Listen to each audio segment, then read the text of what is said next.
Gracie and I were 18 years old. We were in college, and she came up to me and said that she was pregnant, and that she was going to kill herself and the baby, and I had to help her. Now, obviously, I wasn't in college yesterday. It's been a while. It was pre-Roe versus Wade, and I knew that she would do it.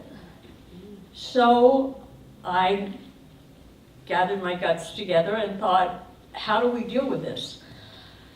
Except that I was a good girl, and I didn't know about these things, and so, you know, I'm in college, so I did the logical thing. I went to the cafeteria, because that's where all the cool kids hung out. You know, the ones with a lot of black eye makeup, and they drank coffee and smoked cigarettes and stuff. And I singled out one girl who I thought looked like she might know where we find an abortion.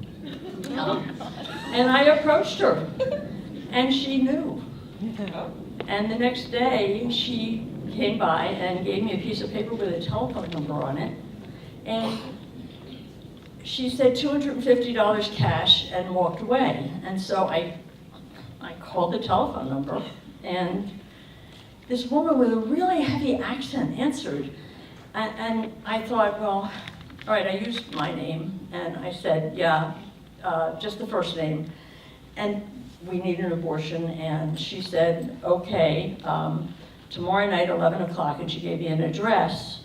And I said, well, oh, but don't I have any prep work to do, or an exam, or are you going to tell me anything about the procedure? And she said, no, and hung up.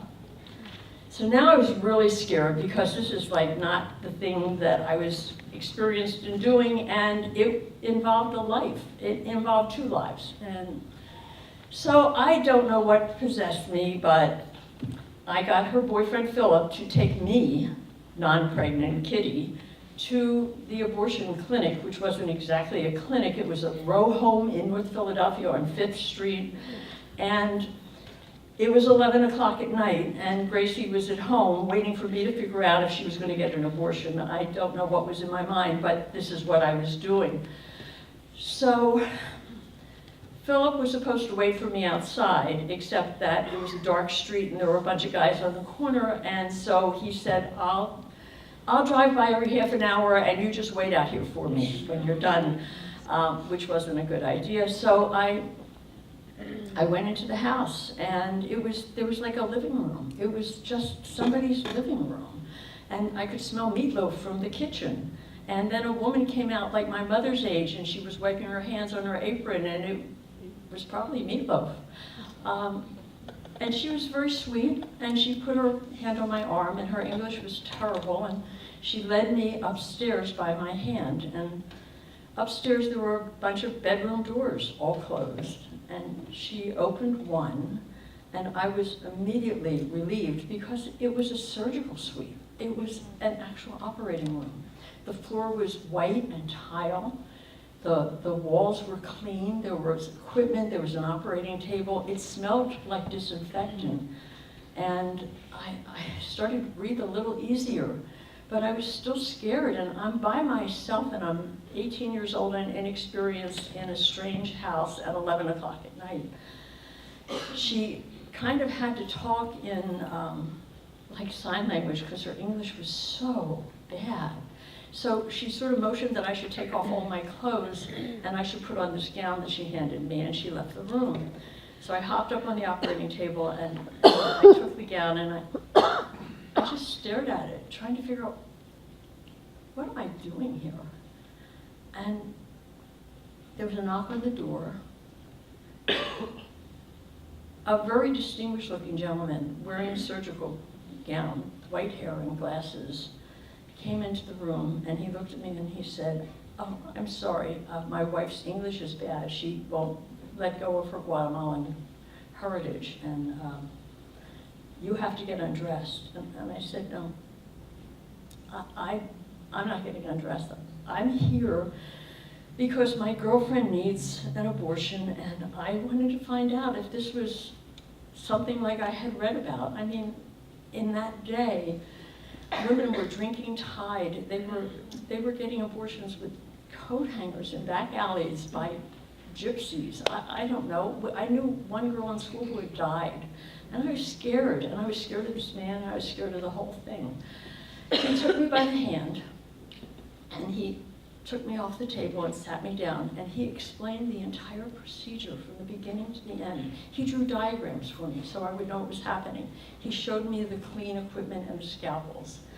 And he thanked me for caring enough about my friend to want to do this in this manner.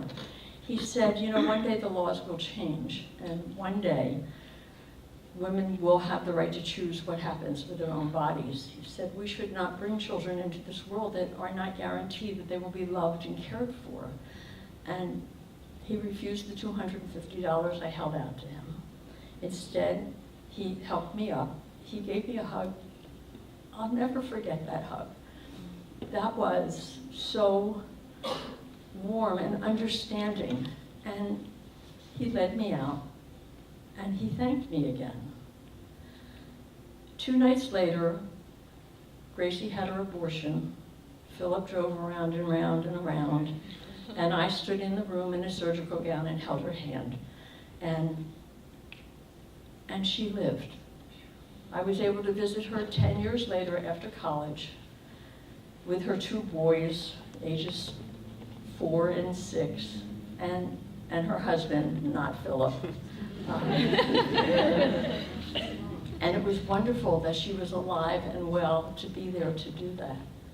Now, I will tell you, I was not going to tell this story tonight. I had another story figured out, but I've been reading in the newspapers and listening on television and seeing what's happening in this country, and with what Alabama is doing and what Georgia is doing and what Louisiana is doing, and I see the rollback in laws that are affecting women and their bodies, that are made by old white men sitting in rooms removed from everything, telling women of all ethnic backgrounds and religions and races what they can and cannot do with their body, making rules and regulations that affect people.